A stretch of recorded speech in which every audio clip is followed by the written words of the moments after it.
Hello dear student, welcome to my class. How are you all?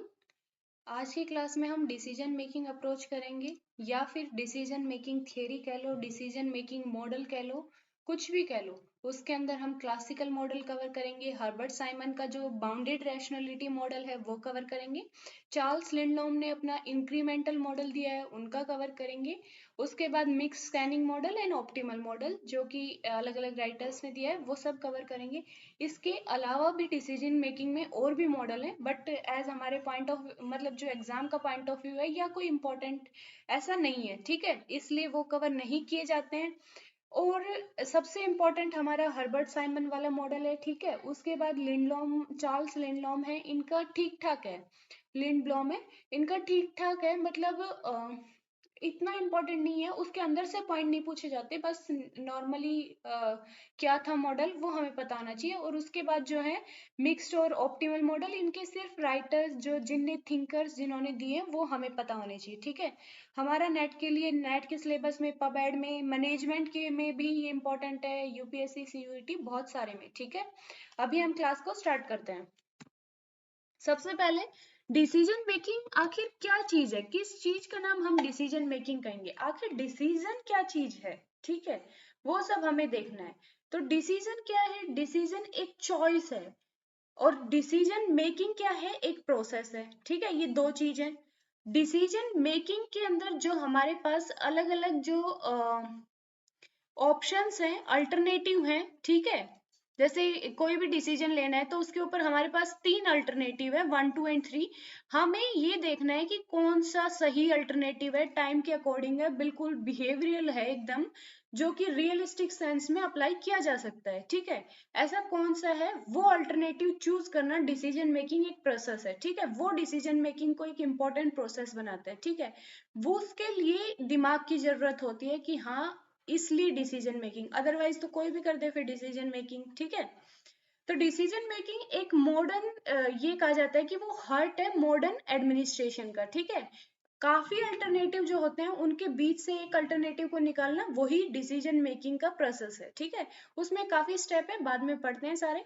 A decision is an act of choice where the executive makes conclusion. Decision एक act of choice है जिसके अंदर जो executive रहता है या फिर manager कह लो, कोई भी कह लो, जो कि डिसीजन लेता है, ठीक है, वो एक कंक्लूजन तय करता है। व्हाट इज और नॉट टू बी डन, कि क्या करना है और क्या नहीं करना, ठीक है। गिवन सिचुएशन के अंदर क्या डिसीजन लेना है, वो एक डिसीजन है, ठीक है। Decision making is a selection among the alternative based on criteria. Decision making क्या है? सिलेक्शन करना है अल्टरनेटिव्स के बीच में। हमारा जो क्राइटेरिया है, जो भी हमने क्वालिफिकेशंस या क्राइटेरिया तय किया है, उसके अकॉर्डिंग कौन सा बेस्ट है, वो डिसीजन मेकिंग का प्रोसेस है, वो डिसीजन लेना हमें, ठीक है। एग्जीक्यूटिव वो डिसीजन लेता है। तो अब जो डिसीजन मेकिंग है उसकी काफी डेफिनेशंस दी हैं अलग अलग राइटर ने। एज मैं हमेशा कहती हूँ, हर एक डेफिनेशन याद रखना हमारे लिए जरूरी भी नहीं है, बट समझ बन जाए इसलिए हमें डेफिनेशन पढ़ लेनी चाहिए, ठीक है। और पेपर के पॉइंट ऑफ व्यू से, जैसे हमारे बीए या एमए के जो एग्जाम होते हैं उनमें हमें दो डेफिनेशन लिखनी होती है, ठीक है। जैसे वो फॉर्मेट रहता है हमारा, ठीक है, उस सबके अकॉर्डिंग।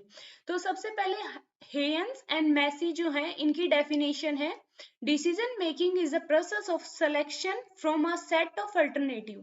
डिसीजन मेकिंग क्या है? एक प्रोसेस है, देखो सभी उसे एक प्रोसेस कह रहे हैं, उसमें काफी स्टेप इन्वॉल्व है, ठीक है। Is a process of selection from a set of alternative. क्या करना है? जो सेट ऑफ अल्टरनेटिव्स हैं, जो भी अल्टरनेटिव सॉल्यूशंस हैं, उनके बीच से एक को चूज करना है, ठीक है।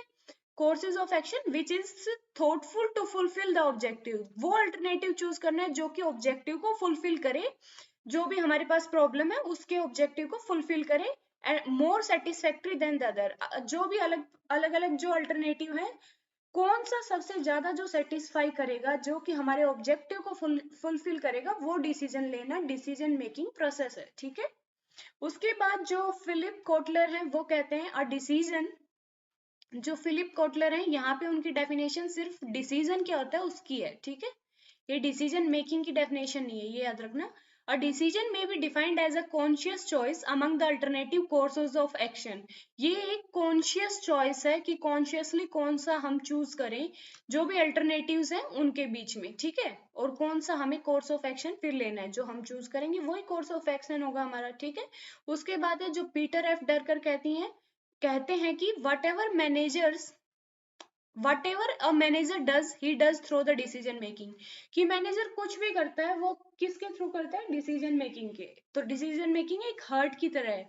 उसके बाद है वेरिच एंड कूंच जो कहते हैं decision making is a selection of course of action from among the alternative, वो कोर्स ऑफ एक्शन को सेलेक्ट करना है अल्टरनेटिव्स के बीच में, ठीक है। तो डिसीजन क्या है, एक कोर्स ऑफ एक्शन ही है, ठीक है, जो कि जो चूज करना होता है वो डिसीजन मेकिंग प्रोसेस है, ठीक है। अब उसके बाद हमने इतनी डेफिनेशन पढ़ी, तो इन्हीं डेफिनेशन से ही हमारे पास कुछ उनके करेक्टरिस्टिक आते हैं कि डिसीजन मेकिंग जो प्रोसेस है उसकी करेक्टरिस्टिक क्या है वो देखते हैं। इसमें देखो मैं आपको बहुत पहले और हर बार क्लियर कर दूं, मेरे जो नोट्स हैं मैं जो पीडीएफ अवेलेबल करवाऊंगी, ठीक है, मेरे नोट्स हमेशा शॉर्ट नोट होते हैं कि हाँ भाई जिसको समझ है वही जाके पेपर में इन नोट्स के थ्रू, जैसे ये पॉइंट है गोल ओरिएंटेड, अब इसके अंदर क्या लिखना है वो मैं अभी मुंह से बोल के बता दूंगी, ठीक है, बट मैंने यहाँ पे मेंशन नहीं किया है कि हाँ क्या लिखना है। जिसने समझा हुआ है, मेरा काम सिर्फ समझाना है, मैं वही सबसे इम्पोर्टेंट काम समझती हूँ।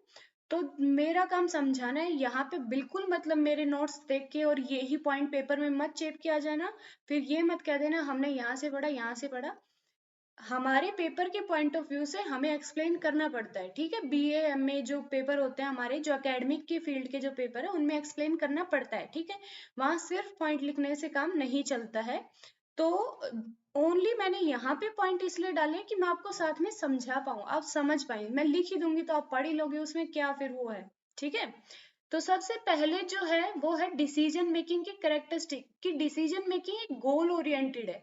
सबसे सबसे पहले हमारे पास कोई प्रॉब्लम होगी, ठीक है, उसी के लिए तो हमने डिसीजन लेना है, तो प्रॉब्लम है उस प्रॉब्लम को सॉल्व करना ही तो हमारा गोल है ना। तो डिसीजन मेकिंग हमेशा एक गोल ओरिएंटेड प्रोसेस होता है, ठीक है, जिसमें एक गोल होता है हमारे पास, उसको हम अचीव करने की कोशिश करते हैं, ठीक है। उसके बाद है ये एक इंटेलेक्चुअल प्रोसेस है। इंटेलेक्चुअल से मतलब है कि इसमें माइंड की जो कैपेबिलिटी है, कैपेसिटी है, कितनी आपको नॉलेज है, वो सब इसमें लगता है। एक इंटेलेक्चुअल आदमी ही मतलब एक अच्छा डिसीजन ले सकता है, ठीक है, ऐसा माना जाता है। ऐसा नहीं है कि पढ़ने से ही इंटेलेक्चुअलिटी आती है, आईक्यू आता है आपका, ऐसा नहीं है, ठीक है, और भी चीजें हैं उनसे भी समझदारी आ सकती है। उसके बाद है it is dynamic in nature, ये डायनामिक है, टाइम के साथ चेंज होता रहता है। जैसे कि एक टाइम पे जो डिसीजन लिया गया वो इनवैलिड टाइम के लिए वैलिड नहीं है, ठीक है, इनफाइनाइट टाइम के लिए वैलिड नहीं है, वो सिर्फ एक सर्टेन पॉइंट ऑफ टाइम के लिए वैलिड रहता है। टाइम के साथ डिसीजंस को भी चेंज करना पड़ता है, ठीक है।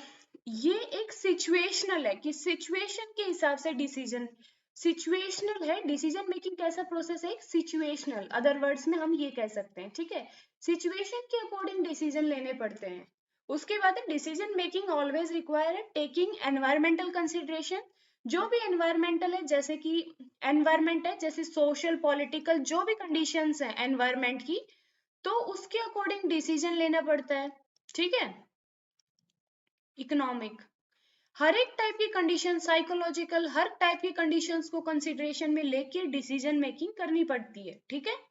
जैसे कि आप ये लेके चलो, एक कहीं दंगे हो गए, एक जो एडमिनिस्ट्रेटर है वहां का, तो उस टाइम पे वो जो डिसीजन ले रहा है, तो उस टाइम का एनवायरमेंट है कि उसने शांति मतलब इस्टेब्लिश करनी है।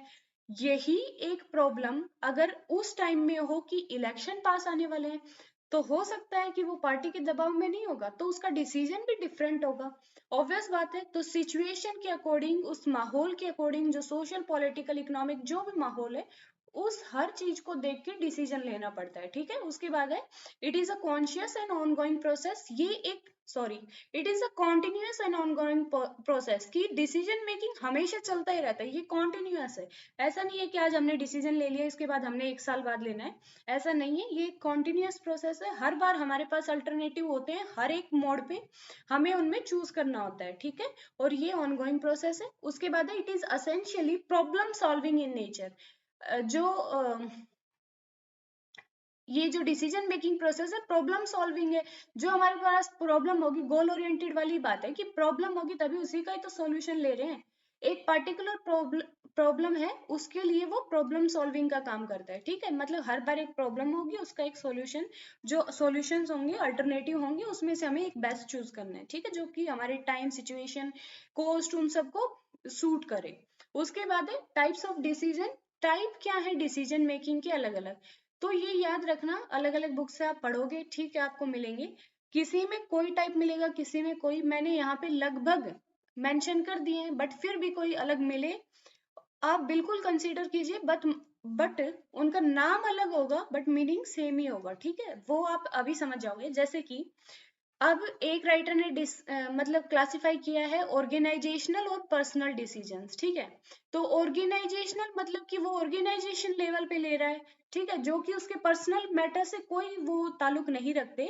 ऑर्गेनाइजेशनल डिसीजन जैसे कि सैलरी बढ़ाना, किसी भी मतलब सब एम्प्लॉयज की बोनस देना, ये सब टाइप के ऑर्गेनाइजेशनल डिसीजन है। रिसोर्सेज को कैसे डिस्ट्रीब्यूट करना है, ये सब वैसे हैं, ठीक है। उसका उसके पर्सनल लाइफ से कुछ नहीं बनता। पर्सनल डिसीजन क्या है कि उसे गाड़ी खरीदनी है, उसे मतलब खुद की जो घर खरीदना है, ये सब उसके पर्सनल डिसीजन है जो उसको खुद को इफेक्ट कर रहे हैं, ठीक है। और ऑर्गेनाइजेशन जो ऑर्गेनाइजेशन लेवल पे वो ले रहा है, जो एडमिनिस्ट्रेटर है या मैनेजर है, ठीक है, जो टॉप लेवल मैनेजमेंट है, वो सब। उसके बाद है जो दूसरा किसी अलग राइटर ने किया है इंडिविजुअल और ग्रुप डिसीजन। इंडिविजुअल मतलब कि एक इंडिविजुअल डिसीजन ले रहा है, ठीक है। यहाँ पे जैसे कि आप ये लगाओ, जैसे कोई ऑटोक्रेटिक रूल होता है तो वहां पे जो सबसे सोवरन पर्सन है, ठीक है, बॉडी तो होगी नहीं, सॉवरन जो पर्सन है वो जो डिसीजन ले ले ऑटोक्रेटिक रूप से, वो इंडिविजुअल डिसीजन है। उसके बाद ग्रुप डिसीजन क्या हुआ, जैसे कि पूरा एक ग्रुप है, जैसे बोर्ड ऑफ डायरेक्टर हो गया कंपनी का, तो वो पूरा मिलके डिसीजन जब लेता है तो वो बोर्ड ऑफ डायरेक्टर, वो एक ग्रुप डिसीजन का एग्जाम्पल है, ठीक है। उसके बाद है routine and strategic decision. Routine मतलब कि जो नॉर्मल दिनचर्या में लिए जाते हैं, ठीक है। जैसे कोई क्लाइंट आ गया किसी के पास, तो एक जो एडमिनिस्ट्रेटर वहां पे होता है, तो उसे भी मतलब ऑप्शंस देखने पड़ते हैं, कैसे सॉल्व करनी है इसकी प्रॉब्लम, कौन से वे से होगी, ठीक है। वो रूटीन है जो वो रोजाना कर रहा है, ठीक है, आते जाते। स्ट्रेटेजिक डिसीजंस क्या होते हैं, जो कि कभी अनयूजुअल डिसीजंस है, जो सिचुएशनल होते हैं। कभी कभी वो सिचुएशन आती है, उसके बेस पे वो डिसीजन लेने पड़ते हैं, ठीक है। वो ऐसा नहीं है कि रोजाना हम उस चीजों को फेस कर रहे हैं। जैसे शहर में दंगे हो गए, तो दंगे रोजाना की बात तो है नहीं, एक दिन ऐसे कोई स्पेसिफिक टाइम ही होगा ना, ये अनयूजुअल हुआ। तो स्ट्रेटेजिक डिसीजन वो हुआ उस टाइम पे, जो एडमिनिस्ट्रेटर डिसीजन ले रहे हैं वो स्ट्रेटेजिक डिसीजन है। प्रोग्राम और नॉन प्रोग्राम डिसीजन भी सेम ही, टर्मिनोलॉजी सेम मतलब अलग है। प्रोग्राम डिसीजन जो कि नॉर्मल होते हैं, यूजुअल डिसीजन जो लगभग एडमिनिस्ट्रेटर लेता है। नॉन प्रोग्राम जिनके बारे में कोई सोचा ही नहीं होता, एकदम से वो सिचुएशन ऐसी आ जाती है, वो नॉन प्रोग्राम। जैसे कि कोविड-19 से पहले एडमिनिस्ट्रेशन जैसे रन करा, ठीक है, एकदम से कोविड आ गया। अब जो डिसीजन लिए गए उस टाइम पे वो नॉन प्रोग्राम थे ना, उसको नहीं पता था किसी को भी कि कैसे डील करना है, ठीक है। तो नॉन प्रोग्राम डिसीजन है। उसके बाद है ये जो प्रोग्राम्ड और नॉन प्रोग्राम्ड जो है, ये हर्बर्ट साइमन के हैं, ठीक है। कभी पूछ भी लिया जाता है कि क्या क्लासिफाई किया है, हर्बर्ट साइमन का क्लासिफिकेशन क्या है, तो उनके प्रोग्राम्ड एंड नॉन प्रोग्राम। उसके बाद है policy and operative decision. Policy decisions वो होते हैं जो मतलब नॉर्मल पॉलिसी लेवल पे लिए जाते हैं, ठीक है।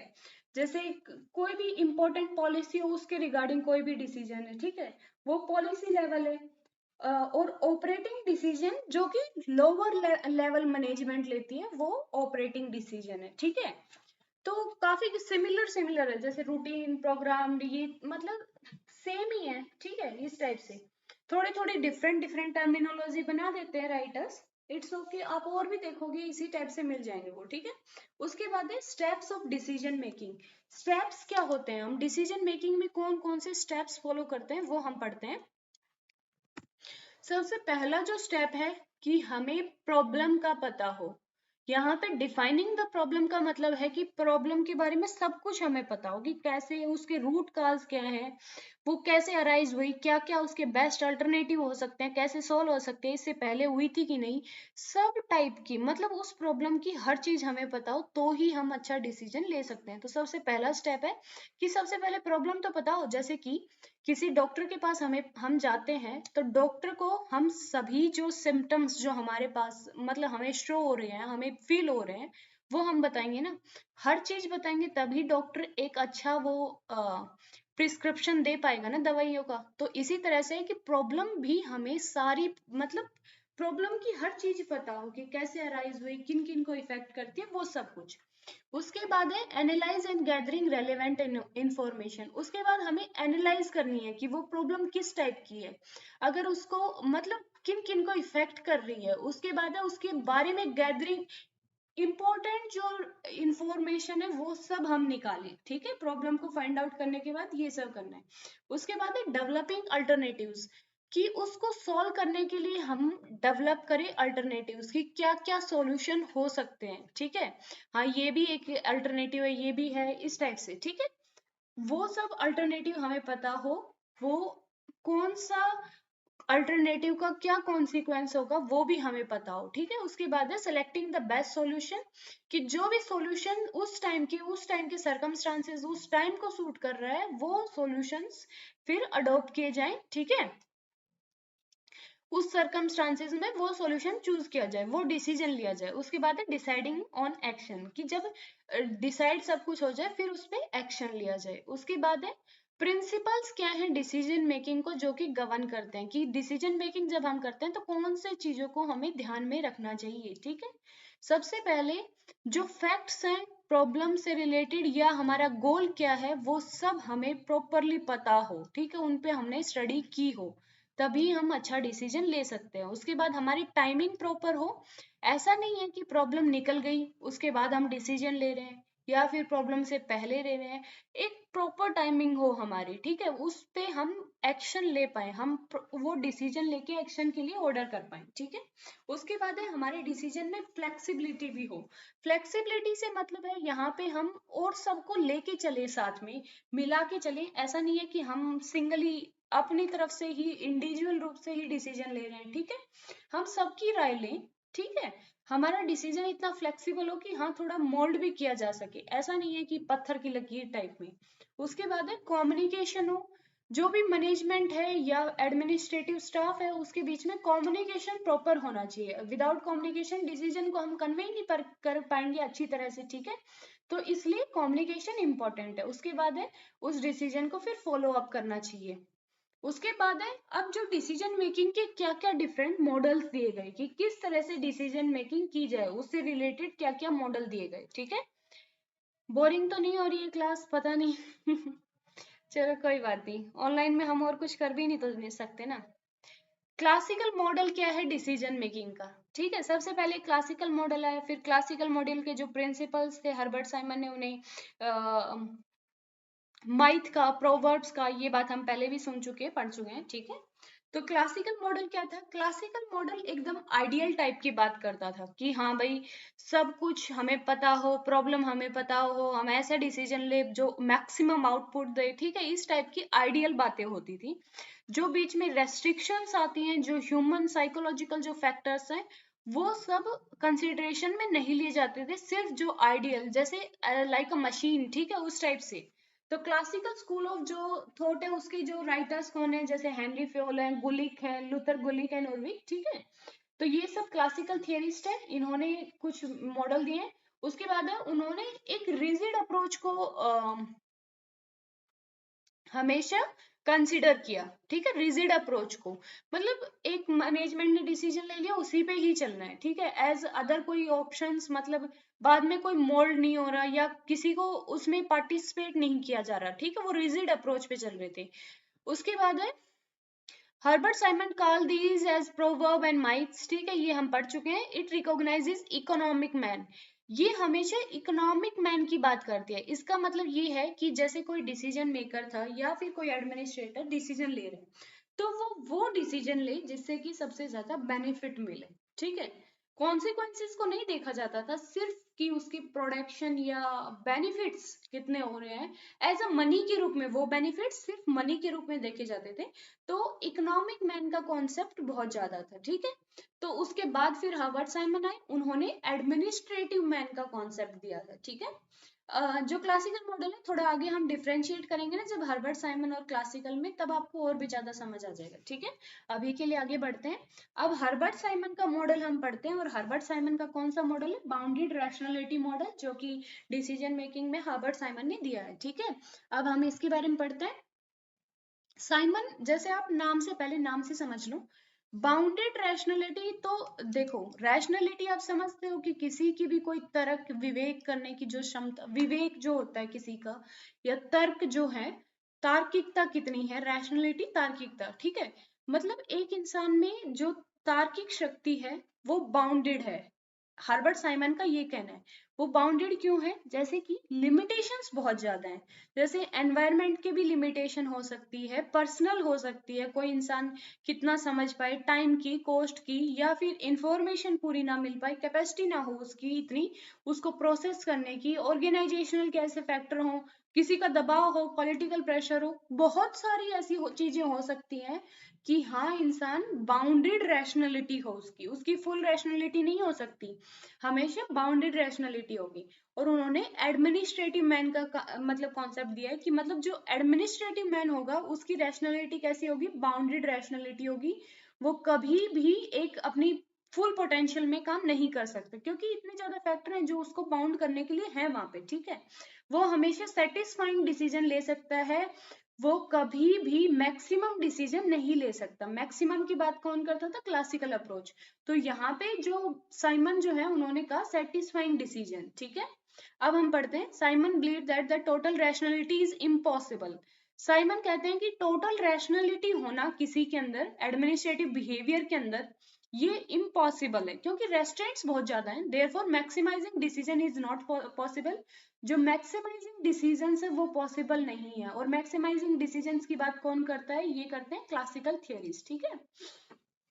Only satisfying decision can be made, only कौन से डिसीजन हो सकते हैं? सेटिस्फाइंग डिसीजन, ठीक है, जो सिर्फ सेटिस्फाई कर पाए। He gave the concept of administrative man, administrative man के कॉन्सेप्ट की बात करते हैं।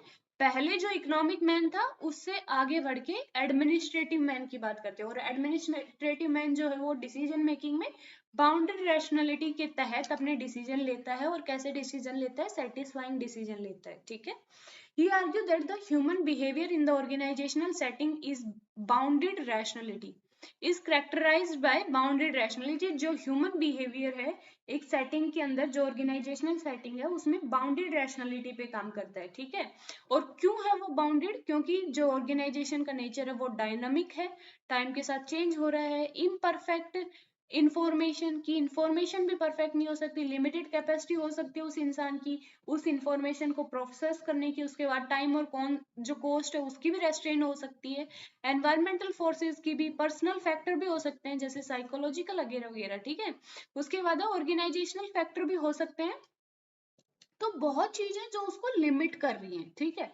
जब उसके पास लिमिटेड इंफॉर्मेशन है तो वो लिमिटेड रैशनैलिटी से ही तो अपने डिसीजन कर पाएगा ना।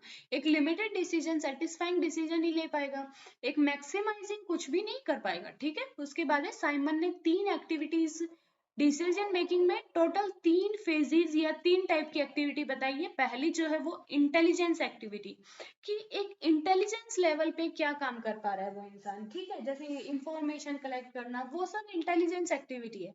फिर उसके बाद वो डिजाइन कैसे कर पा रहा है, अल्टरनेटिव्स को कैसे चूज कर पा रहा है, ठीक है, वो डिजाइन एक्टिविटी के अंदर आता है। चॉइस एक्टिविटी के अंदर क्या आता है कि उन जो अल्टरनेटिव्स उसने डेवलप किए हैं, डिजाइन किए हैं, उनमें कौन सा चूज कर पा रहा है, ठीक है, वो चॉइस एक्टिविटी है।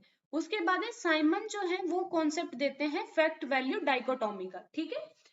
फैक्ट वैल्यू डाइकोटोमी से मतलब ये है, फैक्ट मतलब कि जैसे कोई भी इस्टेब्लिश स्टेटमेंट जिसे हम प्रूव कर पा रहे हैं, सब कुछ कर पा रहे हैं, जो फैक्ट है, ठीक है। जैसे जैसे कि कोई भी फैक्ट ले लो आप, ठीक है, जैसे जो एक्सेप्टेड फैक्ट है वो रियलिटी है, ठीक है, उसमें हम कोई चेंज नहीं कर सकते। वैल्यू क्या है? वैल्यू इंसान की पर्सनल है, ठीक है, ये बिल्कुल ऊपर नीचे हो सकती है, ये बिल्कुल चेंजेबल है, फैक्ट चेंजेबल नहीं है, ठीक है।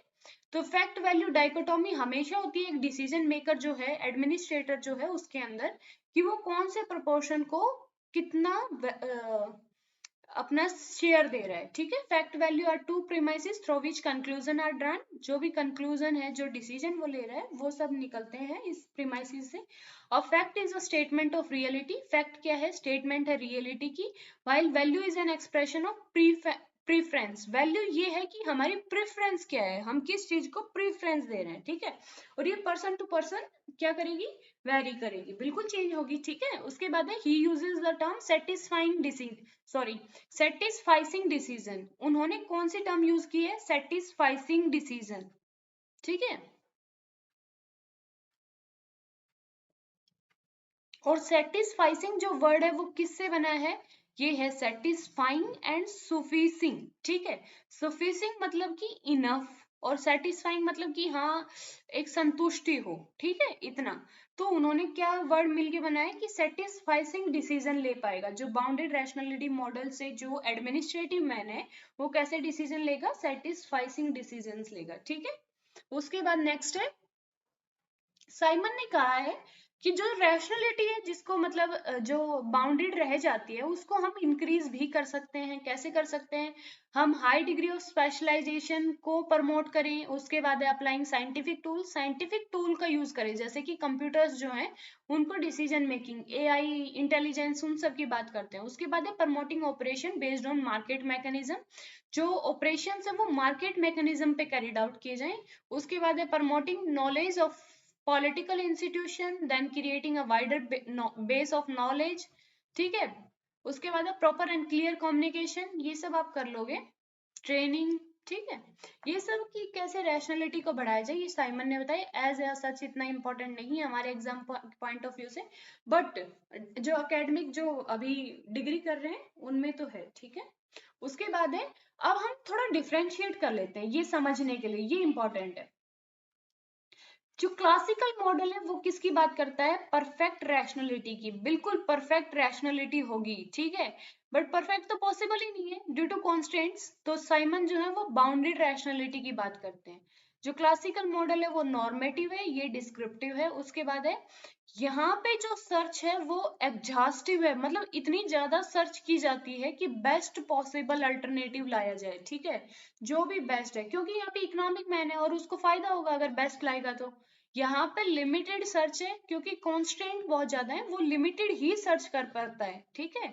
उसके बाद है फ्यू पॉसिबल अल्टरनेटिव है, जैसे कि लिमिटेड हम कैसे कर पाएंगे? हम टाइम के साथ हर इंसान बदला हुआ होता है।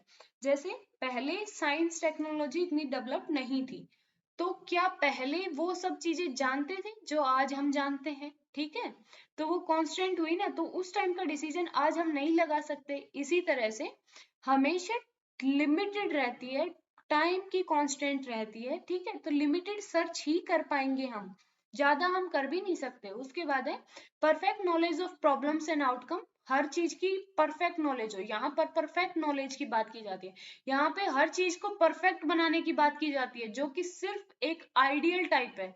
कोई चीज कैसे परफेक्ट हो सकती है? आज हमें ये चीज पता है, जैसे पहले कंप्यूटर नहीं थे, नहीं पता था कंप्यूटर के बारे में, आज कंप्यूटर के बारे में पता है, तो कैसे उस चीज को हम आज लगा सकते हैं? यहाँ पे सिर्फ आइडियल चीजें हैं कि हाँ एक रियलिटी को टाइम के साथ चेंज हो रही है, उस चीज को तो ये मान ही नहीं रहे हैं, ठीक है। उसके बाद है इम्परफेक्ट नॉलेज, यहाँ पे इम्परफेक्ट नॉलेज की बात की गई है। यहाँ पे ऑप्टिमल डिसीजन, यहाँ पे सेटिस्फाइसिंग डिसीजन है, ठीक है। उसके बाद नेक्स्ट है, समझ आ गया ना अभी तो? जो चार्ल्स लिंडलॉम है उनका इंक्रीमेंटल मॉडल हम पढ़ेंगे, ठीक है। अब जैसे साइमन ने बात की, अब उसके बाद लिंडलॉम जो है वो कहते हैं कि ऐसा नहीं है कि एकदम से डिसीजन लेना होता है। लिंडलॉम कहते हैं कि एडमिनिस्ट्रेशन एक कॉन्टिन्यूअस प्रोसेस है, तो उसमें हमेशा थोड़ा थोड़ा चेंज होता है, ठीक है। तो उस थोड़े थोड़े चेंज को ही उन्होंने इंक्रीमेंटल मॉडल का नाम दिया है, ठीक है। अब हम पढ़ते हैं Lindblom in his article the science of modelling through, ये उनका आर्टिकल था 1959 में लिखा। इंक्री मॉडल लिखते हैं, मतलब इसके अंदर इंक्रीमेंटल मॉडल देते हैं अपना। उसके बाद he argue that in an organisation there is a virtual continuation of previous activities with few changes, कि जो ऑर्गेनाइजेशन है उसके अंदर हमेशा कॉन्टिन्यूएशन रहता है, जो पहले जो डिसीजन लिए गए या एक्टिविटीज हुई उनका, उसके अंदर फिर बाद में थोड़ा सा चेंज होता है, ठीक है। और उस थोड़े से चेंज को क्या कहा है, इंक्रीमेंटलिज्म, ठीक है। ना कि कोई रेडिकल चेंज होता है, वो सिर्फ एक ग्रेजुअल चेंज होता है, बहुत धीरे धीरे, ठीक है।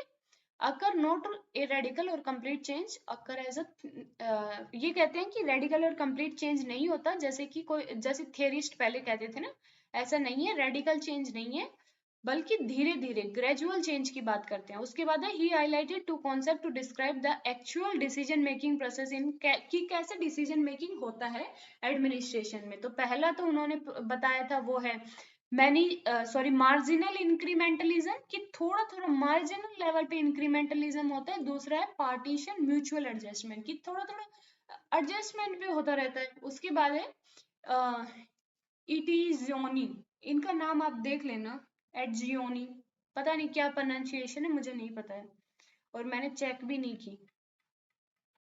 ये याद रखो, इनका जो मॉडल है वो है मिक्स्ड स्कैनिंग मॉडल, ठीक है। कि इन्होंने क्या किया, फिर जो चार्ल्स लिंडब्लॉम थे और जो हर्बर्ट साइमन थे, दोनों का मॉडल मिक्स कर दिया, और इन्होंने फिर उस मॉडल को नाम दिया थर्ड, जो कि उन्होंने मिक्स लिया था रैशनल मॉडल का भी और इंक्रीमेंटल मॉडल का भी, ठीक है, जो कि साइमन और उनका था, ठीक है। उसके बाद है इनकी बुक थी mixed scanning a third approach to the decision making. उसके बाद जो नेक्स्ट आते हैं वो है येजल येजल की येजगल के येजल के, ठीक है। ड्रोर, इनका आगे का नाम मत, मुझे नहीं पता है, आप प्रोनाउंसिएशन कर लेना, ठीक है। ड्रोअर समझ लो, बस इतना ही मैंने पढ़ा है। ड्रोअर जो है वो ऑप्टिमल मॉडल की बात करते हैं, ठीक है।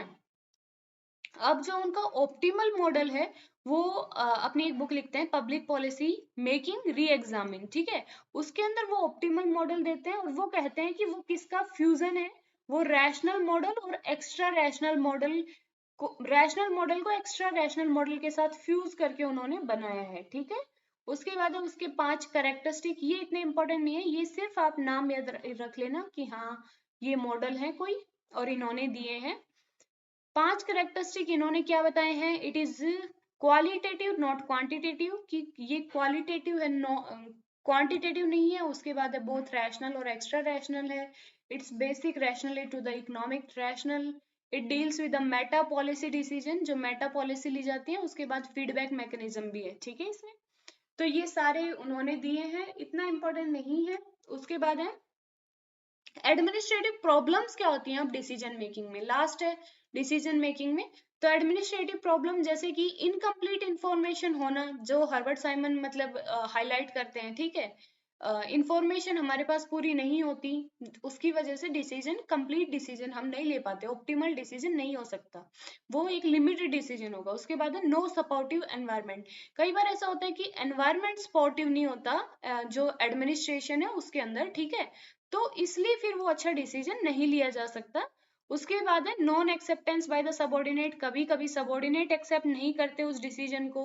देन इनइफेक्टिव कम्युनिकेशन भी हो सकता है, उसकी वजह से डिसीजन क्लियर नहीं होता। और इनकरेक्ट टाइमिंग भी हो सकता है, टाइम पे ना लिया गया हो, इनकरेक्ट टाइमिंग पे हो, ठीक है, तो भी उसका विरोध हो सकता है, वो डिसीजन नहीं काम कर सकता, ठीक है। अब इसमें कोई समझ नहीं आया हो तो आप बिल्कुल फ्री होके बता सकते हैं।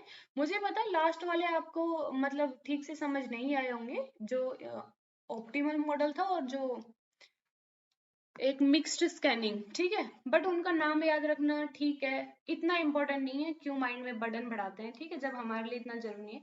बट हार्बर्ट साइमन इंपॉर्टेंट है, हार्बर्ट साइमन का बिल्कुल आप ध्यान से समझें और काम का है, ठीक है, उसमें से क्वेश्चन आ जाता है लगभग, ठीक है, इसलिए मैंने वो बहुत अच्छे से क्लियरली आपको समझाया है।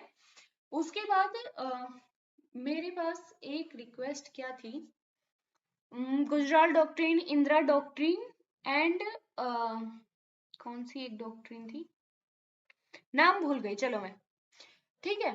तो उस पे मैं क्लास फॉरेन पॉलिसी की जो क्लास है बिल्कुल लेके आएंगे, उस पे रिसर्च करने की जरूरत है मुझे, डालती हूँ मैं 1-2 दिन में, क्लास पूरी देखना प्लीज आप, ठीक है। अभी उसके अंदर मैं आपको पहले बता देती हूँ, हर एक जो हमारे पीएम जो रहे हैं उनके अंडर में कैसे हमारी फॉरेन पॉलिसी काम की है, ठीक है।